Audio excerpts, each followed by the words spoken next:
Market है, इस market का नाम है अल्पाधिकार। तो अब हम समझेंगे कि अल्पाधिकार बाज़ार जो है ये क्या होता है, इस बाज़ार की क्या क्या विशेषताएं होती हैं और क्या क्या टॉपिक्स हमको जो है इस बाज़ार के अंदर पढ़ने हैं। अल्पाधिकार बाज़ार, देखिए ये बेटा बहुत इम्पॉर्टेंट है, ठीक है, बहुत ज़्यादा इम्पॉर्टेंट है ये। इसके अंदर बहुत ही डिफरेंट टॉपिक्स हैं जो अभी तक हमने नहीं पढ़े। सबसे पहली बात तो इसको इंग्लिश में हम क्या कहते हैं, सबसे पहली बात तो इसको इंग्लिश में जो है ना ओलिगोपोली, इसको ओलिगोपोली कहते हैं। पहला था मोनोपोली, फिर था मोनोपोलिस्टिक और फिर है ओलिगोपोली, ठीक है। अभी इसका मतलब क्या है, इसका मतलब ये है, ये दो वर्ड से मिलकर बना है। पहला जो वर्ड है वो है ओलिगो, ठीक है। ओलिगो का मतलब क्या होता है, ओलिगो का मतलब जो होता है वो होता है कुछ, ठीक है। और दूसरा जो वर्ड है ये है पोली, ठीक है, पोली कह सकते हो या पोलिन कह सकते हो। पोली, पोली का मतलब क्या होता है, पोली का मतलब है यहाँ पे विक्रेता, ठीक है जी। तो अगर मैं दोनों को जोड़ दूँ तो क्या बनेगा, मेरा मतलब, मेरे बाज़ार का मतलब बनेगा कुछ विक्रेता।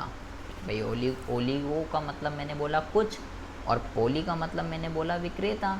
तो अगर दोनों बाज़ार को मैं जोड़ दूँ तो मेरा अर्थ क्या निकल के आ रहा है, कुछ विक्रेता। इसका मतलब क्या हुआ, इसका मतलब ये हुआ कि अगर मैं यहाँ पे इस बाज़ार का, अगर मैं यहाँ पे अर्थ लिखना चाहूँ तो आप क्या लिखेंगे, आप यहाँ पे लिखेंगे कि यह है बाज़ार की एक ऐसी अवस्था, यह है बाज़ार की एक ऐसी अवस्था, ऐसी अवस्था होती है जिसमें क्या होता है, ये बाज़ार की एक ऐसी अवस्था होती है जिसमें कुछ विक्रेता, जिसमें कुछ विक्रेता, कुछ विक्रेता का मतलब 4 से 5, ठीक है, 4 से 5 होंगे, मैक्सिमम 10 हो सकते हैं, उससे ज़्यादा नहीं होंगे। ये बाज़ार की ऐसी अवस्था होती है जिसमें कुछ विक्रेता होते हैं, मतलब बेचने वालों की जो संख्या है एक से तो ज़्यादा होगी बेटा, एक हो गया तो एक अधिकार हो जाएगा, एक से तो ज़्यादा होगी लेकिन 10 से कम होगी, ठीक है जी। मिनिमम जो है, मिनिमम जो है वो कितने होंगे, 2, और मैक्सिमम जो है वो कितने होंगे, 10। मिनिमम 2 और मैक्सिमम 10 उत्पादक या विक्रेता इस बाज़ार के अंदर हमको देखने के लिए मिलते हैं, ठीक है।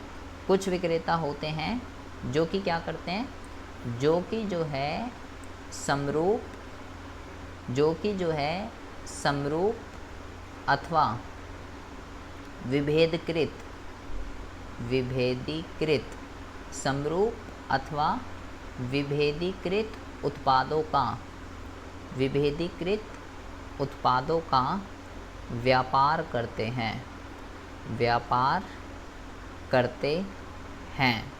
अब इस लाइन का जो है क्या मतलब होता है, कह रहा है भाई ये एक ऐसी मार्केट है जहाँ पे बेचने वालों की जो संख्या है ना वो केवल कितनी होगी बेटा, मैंने बोला मिनिमम 2 होंगे और मैक्सिमम 10 हो सकते हैं, ठीक है। और जो प्रोडक्ट यहाँ पे बेच रहे होंगे वो समरूप भी हो सकते हैं, वो विभेदकृत भी हो सकते हैं, कैसे भी हो सकते हैं। समरूप कौन से होते हैं, समरूप वो होते हैं जो रंग रूप आकार आदि में एक जैसे होते हैं, और विभेदकृत कौन से होते हैं जिसमें उपभोक्ता भेद कर सकता है। समरूप में भेद नहीं कर सकता और विभेदकृत में उपभोक्ता जो है भेद कर सकता है। अच्छा, यहाँ पे आपको ज़रा एक कॉन्सेप्ट को समझना है। मैंने बोला कि मिनिमम 2 तो होंगे ही होंगे, क्योंकि अगर बेटा एक होगा, अगर एक होगा तो एक जो है वो तो एक अधिकार बन जाएगा, तो यहाँ पे 2 जो हैं वो तो होते ही होते हैं। तो अगर 2 होंगे ना उत्पादक तो उसको एक पर्टिकुलर यहाँ पे नाम दिया जाता है, उसको हम क्या कहते हैं, उसको हम कहते हैं ड्यूपोली कहते हैं इंग्लिश में, और हिंदी में कहते हैं द्वैधाधिकार, ठीक है। ये इसको कहा जाता है, इसको इंग्लिश में क्या कहते हैं, इसको इंग्लिश में ड्यूपोली के नाम से जाते हैं, इसका एक पर्टिकुलर नाम है। अगर 2 होंगे तो और हिंदी में इस नाम से इसको जाना जाता है, ठीक है। इंग्लिश में ड्यूपोली और हिंदी में द्विअधिकार, मतलब जिसमें दो बंदे होंगे, दो बंदों का अधिकार होगा, ठीक है, तो वो ड्यूपोली है। मतलब कोई अलग कॉन्सेप्ट नहीं है। अल्पाधिकार का ये दूसरा नाम है? नहीं बेटा, अल्पाधिकार के अंदर मैंने बोला कि जो बेचने वालों की जो संख्या है मिनिमम 2 होगी और मैक्सिमम 10 होगी। तो मैंने आपको ये बोला कि अगर बेचने वालों की संख्या 2 होती है तो उसका एक पर्टिकुलर नाम है, उसको ड्यूपोली के नाम से जानते हैं। ड्यू का मतलब क्या हो जाएगा? ड्यू का मतलब हो जाएगा 2 और पोली का मतलब क्या हो जाएगा? विक्रेता। तो 2 विक्रेता हो गए इसके अंदर, तो इसलिए इसका एक पर्टिकुलर नाम है ड्यूपोली। ड्यूपोली ओलिगोपोली का ही एक टाइप है, कोई अलग चीज़ नहीं है। मैंने बोला ओलिगोपोली का मतलब क्या है भाई? एक ऐसी मार्केट जहाँ पे बेचने वालों की संख्या बहुत ही ज़्यादा कम होती है, मिनिमम होंगे 2, मैक्सिमम होंगे 10। तो मैंने बोला अगर 2 हैं तो उसको एक है ये अल्पाधिकारी, लेकिन हम इसको ड्यूपोली अल्पाधिकार के नाम से भी जान सकते हैं। 2 में एक इसका पर्टिकुलर नाम होता है, ये मैंने आपसे बोला। अच्छा, ये तो हो गया इसका अर्थ, कि इसका अर्थ जो है ये क्या होता है। अब हम बात करते हैं कि इस बाज़ार के अंदर क्या क्या विशेषताएं हमको देखने के लिए मिलती हैं, क्या क्या फीचर्स इस मार्केट के अंदर होते हैं। तो अगर हम बात करते हैं इसकी विशेषताओं के रिगार्डिंग, तो सबसे पहली जो इसकी विशेषता होती है उसको हम क्या कहते हैं? उसको हम कहते हैं थोड़े विक्रेता। थोड़े विक्रेता, ये जो है इस मार्केट की सबसे पहली विशेषता होती है। मिनिमम मैंने बोला 2 होंगे और मैक्सिमम जो है वो 10 होते हैं, इससे ज़्यादा जो है नहीं होते हैं। दूसरी जो इस मार्केट का फीचर होता है वो होता है पूर्ति पर नियंत्रण। पूर्ति पे नियंत्रण का क्या मतलब हुआ? पूर्ति पे नियंत्रण का मतलब ये हुआ कि जैसे कि मान लीजिए किसी भी प्रोडक्ट की सप्लाई जो है 100% है और 4 फर्में हैं उसको बाज़ार में बेचने के लिए। मान लो एक ए फर्म है, एक बी फर्म है, एक सी फर्म है और एक डी फर्म है। ये 25% सप्लाई करती है, ये भी 25% सप्लाई करती है, ये भी 25% सप्लाई करती है और ये भी क्या करती है? ये भी 25% जो है सप्लाई करती है। तो टोटल सप्लाई जो है 100% हो गई। मतलब प्रत्येक फर्म, ये टोटल है पूरे बाज़ार के अंदर जितनी भी मांग होती है उनको ये चारों फर्में फुलफ़िल कर रही हैं, ठीक है। प्रत्येक फर्म कुल उत्पादन का या कुल पूर्ति का एक बड़ा भाग जो है वो पैदा करती हैं, इसलिए उसके पूर्ति पे क्या होता है? पूरा का पूरा जो है कंट्रोल होता है। तीसरे अगर फीचर की अगर हम बात करते हैं तो तीसरा जो यहाँ पे फीचर होता है इसको हम कहते हैं फर्मों की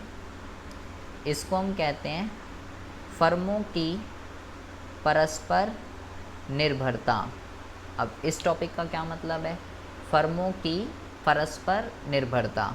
परस्पर निर्भरता का मतलब होता है इंटरडिपेंडेंस। मैंने बोला बेटा इसके अंदर फर्में जो हैं वो बहुत ही ज़्यादा कम होती हैं, तो यहाँ पे जो फर्में होती हैं वो क्या रहते हैं?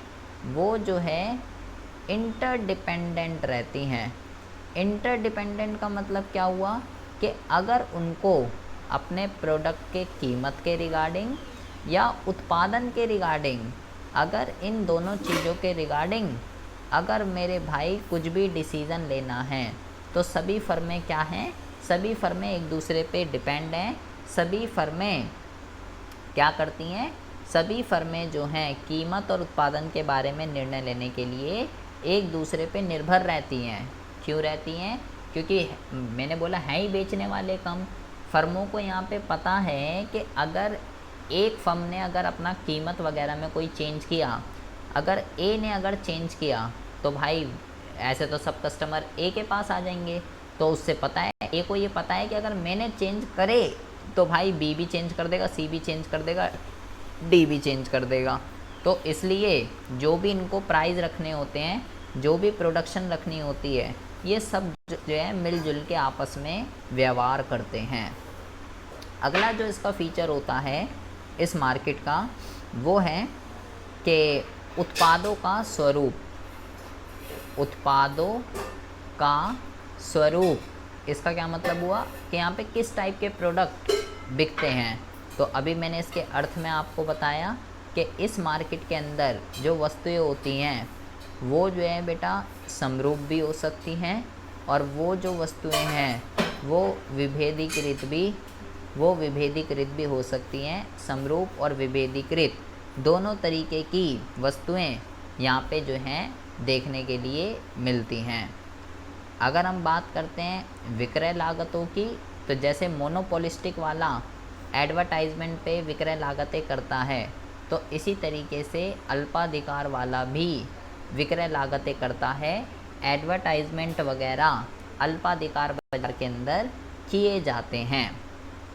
इसके अलावा कीमत जो है, कीमतों के अंदर यहाँ पे जो है बेटा स्थिरता रहती है। कीमतों के अंदर इतनी जल्दी चेंज नहीं होता, क्योंकि मैंने आपको बोला कि ये जो फर्में एक दूसरे के ऊपर डिपेंड हैं। अपने प्रोडक्ट का क्या प्राइस रखना है, किस प्राइस पे बेचना है, ये सभी मिलजुल के डिसाइड करते हैं, क्योंकि उन्हें पता है अगर ए फर्म ने अगर प्राइस चेंज करे तो उससे बी भी करेगी, सी भी करेगी, डी भी करेगी, और ऐसे ही सब प्राइस खेलते रहेंगे। तो यहाँ पे जो है, यहाँ पे कीमतों में इतनी जल्दी फ्लक्चुएशन नहीं रहता, कीमत जो है वो स्थिर रहती है। इसके अलावा ये क्या करते हैं, इसके अलावा ये जो है समूह में व्यवहार करते हैं। समूह में व्यवहार करने का क्या मतलब है कि चाहे इनको कीमत के रिगार्डिंग डिसीज़न लेना हो, चाहे इनको उत्पादन के रिगार्डिंग डिसीज़न लेना हो, सब कुछ जो है मिलजुल के किया जाता है। ठीक है जी, सब कुछ जो है मिलजुल के किया जाता है। ग्रुप में, ये ग्रुप एक्टिविटी में काम करता है। ऐसा नहीं है कि ए अपना अलग कर रहा है, बी अपना अलग कर रहा है, सी अपना अलग कर रहा है और डी अपना अलग कर रहा है, ऐसा नहीं है। इसके अलावा लास्ट जो इसका फीचर होता है वो है बेटा अनिश्चित मांग वक्र। ये क्या मतलब है, इस मार्केट के अंदर डिमांड कर्व जो है वो नहीं होता है। अब क्यों नहीं होता इस मार्केट के अंदर डिमांड कर्व? जैसे हमने एकाधिकार के अंदर पढ़ा था, वहाँ सप्लाई कर्व नहीं होता, और यहाँ हम क्या पढ़ रहे हैं, यहाँ डिमांड कर्व नहीं होता। तो बेटा यहाँ डिमांड कर्व किस लिए नहीं होता? क्योंकि कभी भी जो अल्पाधिकार वाला होता है, डिमांड कर्व क्या बताता है कि किस प्राइस पे कितनी डिमांड हो सकती है। ठीक है, तो यहाँ पे एक अल्पाधिकार वाला किस प्राइस पे क्या डिमांड होगी वो कुछ भी फिक्स नहीं है। यहाँ पे अपनी डिमांड के बारे में, अपनी बिक्री के बारे में कुछ भी जो है वो नहीं बता सकता कि किस प्राइस पे क्या डिमांड होने वाली है। इसकी वजह से यहाँ पे क्या होता है, इसकी वजह से यहाँ पे मांग वक्र जो है नहीं होता है। तो ये इसका एक बहुत ही इम्पॉर्टेंट फीचर है। इसके रिगार्डिंग अभी हम आगे डीप से बात करने वाले हैं, क्योंकि किसी भी वस्तु की कीमत का निर्धारण डिमांड और सप्लाई के अकॉर्डिंगली हो। एक बार ये 8वां पॉइंट और बता दो।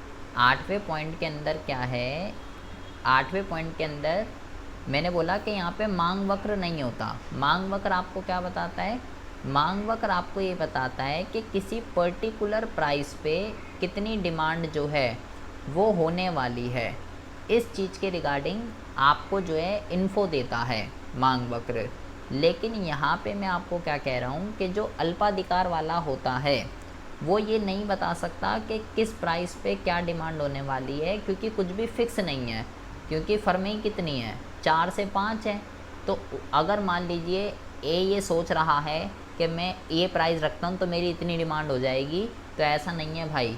मान लो ए ने सोचा मैं ना अपने प्राइस को घटा देता हूँ और ना मेरे पास से सारे कस्टमर आ जाएंगे और मेरी जो है सेल में इंक्रीमेंट होगी, मेरे प्रोडक्ट की डिमांड ज़्यादा होगी। तो ए ने ये सोचकर प्राइस को घटा दिया, लेकिन क्या उससे बी, सी और डी चैन से बैठने वाले हैं? पता चला बी ने उससे ज़्यादा घटा दिए, सी ने उससे भी ज़्यादा घटा दिए, डी ने उससे भी ज़्यादा घटा दिए। तो तो यहाँ पे क्योंकि फर्में ही 4 से 5 है, तो बेटा यहाँ पे अपने प्रोडक्ट के प्राइस क्या रखे जाएं और उस पर क्या डिमांड होने वाली है, इसके बारे में कुछ भी निश्चित नहीं कहा जा सकता।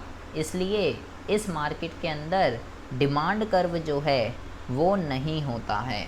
ये जो है आपको इस टॉपिक के अंदर जो है बताया गया है। तो अभी तक आपने ये समझा है कि ओलिगोपोली मार्केट क्या होती है और उसके क्या क्या फीचर्स होते हैं। ओलिगोपोली मार्केट एक ऐसी मार्केट होती है जहाँ पे विक्रेताओं की संख्या बहुत ही ज़्यादा कम होती है, केवल मिनिमम 2 होंगे, मैक्सिमम 10 होंगे, और वस्तुएं जो होती हैं वो समरूप और विभेदकृत दोनों हो सकती हैं, एक जैसी भी हो सकती हैं, अलग अलग भी हो सकती हैं। और उसके कुछ फीचर्स आपने पढ़े हैं। पहला फीचर आपने पढ़ा कुछ विक्रेता, दूसरा कि सप्लाई पे प्रॉपर कंट्रोल होता है, फर्में एक दूसरे के ऊपर डिपेंड रहती हैं, कीमत और उत्पादन के बारे में डिसीज़न लेने के लिए जो भी करती हैं वो मिलजुल के करती हैं, समरूप और विभेदकृत दोनों वस्तुएं बिकती है, एडवर्टाइजमेंट पे पैसा ये खर्च करती हैं, प्राइस यहाँ पे फिक्स रहते हैं, समूह में व्यवहार किया जाता है, कीमत और उत्पादन के बारे में डिसीज़न लेने के लिए ग्रुप पे वो रहता है, और डिमांड कर्व इस मार्केट के अंदर नहीं होता है। इतना आपने जो है अभी तक पढ़ा है।